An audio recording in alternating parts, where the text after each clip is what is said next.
Hello नमस्कार दोस्तों, अगर आप भी लेना चाह रहे हैं सी टाइप यूएसबी चेक, क्योंकि बहुत सारे ऐसे आंसर होते हैं जिसमें यूएसबी चेक नहीं आती, जिससे हैंड फ्री जो 3.5 जैक होता है वो लगा नहीं सकते हैं।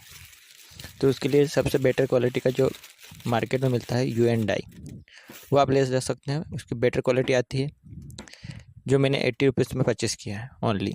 और आप अगर किसी ब्रांडेड कंपनी का लेता है तो 399 रुपीज़ तक आपको ये मिलता है। और इस टाइप से हैंड फ्री जैक को फिट करते हैं।